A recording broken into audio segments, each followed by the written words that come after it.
자국이 만든 전투기로 영공을 방어하는 국가는 세계적으로 많지 않습니다. KF-X 사업이 순항하고 있는 가운데 우리나라의 T-50 초음속 고등훈련기 FA-50 경공격기 KF-16 면허 생산 등으로 KF-X의 공중 테스트도 순조롭게 진행될 것 같습니다. 절대 쉽게 이룰 수 없었던 전투기 개발 사업을 되짚어 봅니다. 구독과 좋아요는 영상 제작에 많은 도움이 됩니다. 초음속기 개발이 어려운 이유는 단순히 속도 때문만이 아닙니다. 초음속 비행을 하면 초속 50m의 태풍급 방풍보다 45배 강한 힘이 작용합니다. 음속 장벽을 돌파할 때는 공기저항력에 의해 충격파가 발생합니다. 그래서 매끄러운 공기역학 구조를 갖추지 못하면 기체가 뒤틀리거나 조종관이 제대로 작동하지 않는 문제가 생깁니다.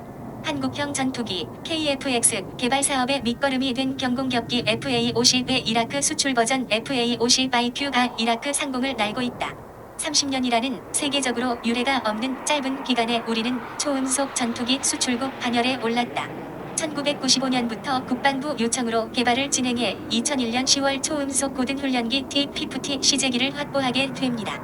2003년 2월 18일 사천기지를 이륙한 T-50은 마하 1.05 초속 360m로 초음속 비행에 성공, 세계 12번째 초음속기 개발국이라는 타이틀을 따냈습니다.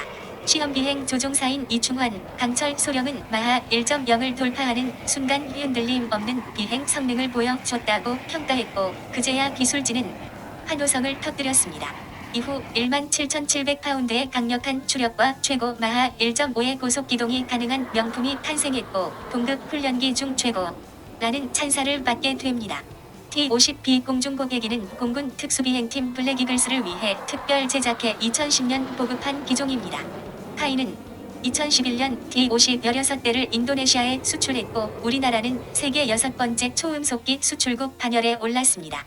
카이는 D-50 개발 경험을 바탕으로 다-50 전술입문기를 개발해 본격적으로 전투기 개발 채비를 갖추게 됩니다. T-50이나 다-50도 무장이 가능하지만 공군은 노후화된 KF-5 제공호를 대체할 만한 경공격기를 원했습니다. 그래서 탄생한 것이 FA-50입니다. 공대공, 공대지 미사일과 합동정밀직격탄, JDAM, 다목적 정밀유도 확산탄, SFW 등의 정밀유도 무기 투하 능력을 갖추었고 최고 속도는 마하 1.5입니다. 전투기용 레이더, 전술 데이터 링크를 갖추었고 야간 임무 수행 능력도 있습니다. FA-50 개발로 우리나라는 자체적으로 초음속 전투기를 생산 수출할 수 있는 항공 선진국에 도달했다. 2013년 1호기를 시작으로 2016년까지 공군의 생산기들이 인도됐습니다. 2013년 이라크에 24대를 20억 달러, 약 2조 3천억 원에 판매해 사상 최대 수출 실적도 올렸습니다. 우리는 한국형 전투기 KF-X 개발에 나섰습니다. 최고속도 마하 1.81, 저피탐 능력, 능동위상 배열, 아에사, 레이더를 갖춘 첨단 전투기 개발 30년의 투지를 담아 여러분이 많이 응원해 주시길 바랍니다. 1990년대 초반만 해도 한국은 소형 항공기 개발 기술만 겨우 갖추었을 뿐 전투기 개발 여건은 불모지에 가까웠습니다. 그러다 1998년 10월 대우중공업, 삼성항공, 현대우주항공 등 3사가 힘을 합쳐 한국항공우주산업 카이이라는 합작법인을 세우면서 개발의 가속도가 붙었습니다. 1991년 12월 12일 오전 10시 국내 최초 독자 개발 훈련기인 KT-1 1호기가 경남 사천 비행장에서 날아올랐습니다. 9년의 노력이 결실을 거두자 기술진은 너나 없이 감격해 눈물을 쏟았습니다. 당초 비행 경험이 많은 외국인 조종사를 탑승시키려 했지만 개발자들은 최초의 국산 군용기 첫 비행을 외국인에게 맡길 수 없다며 강력 반대했다고 합니다.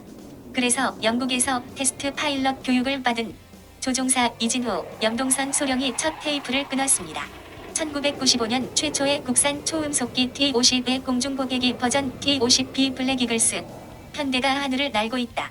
T-50의 인도네시아 수출로 우리나라는 세계 6번째 초음속기 수출국이라는 명성을 얻었다. 역경을 딛고 일어선 KT-1은 현재 공군의 훈련기로 운용되고 있습니다. 2001년 인도네시아 20대, 2007년 터키 40대, 2012년 페루 20대 등 해외 수출도 줄을 이었습니다. KT-1 개발은 무장을 갖춘 KA-1 전술 통제기 생산으로도 이어졌습니다. 카이는 2012년 카1 10대를 페루에 수출한 데 이어 2016년에는 세네갈에 4대를 수출했습니다. 우리 전투기 개발 사업이 조립에서 발돋움했다는 사실 이미 많은 분이 잘 알고 있을 겁니다. 바로 한국형 전투기 생산 사업 KFP으로 미국 록히드 마틴에서 개발한 F-16을 국내에서 면허 생산해 KF-16으로 도입하는 사업이었습니다. 이 사업을 통해 한국은 처음으로 항공기 대량 생산과 체계적인 시험평가 기술을 갖추게 됩니다. 물론 기술력이 저절로 갖추어진 건 아닙니다. 당시 기술진은 공장 견학을 막을 정도로 방문을 끝도록 꺼리던 록히드 마틴 측을 어르고 달래고 귀동냥하며 어렵게 컴퓨터를 활용한 생산 정보 시스템을 구축했습니다. 고난도 있었습니다. 1997년 8월과 9월 KF-16 전투기가 잇따라 추락하는 사고가 발생했습니다. 다행히 조종사들은 무사했지만 원인 규명을 성토하는 목소리가 높아지면서 국정감사가 이틀이나 미뤄졌습니다. 결국 사고 원인은 해외 제작사가 만든 연료 공급 계통 부품 불량으로 밝혀졌고 우리 기술진은 누명을 벗었습니다. KT-1과 카-1은 터보프롭기였기 때문에 공군과 기술진은 초음속 항공기에 대한 갈증이 있었습니다. 1995년부터 국방부 요청으로 개발을 진행해 2001년 10월 초음속 고등훈련기 D-50 시제기를 확보하게 됩니다. 감사합니다.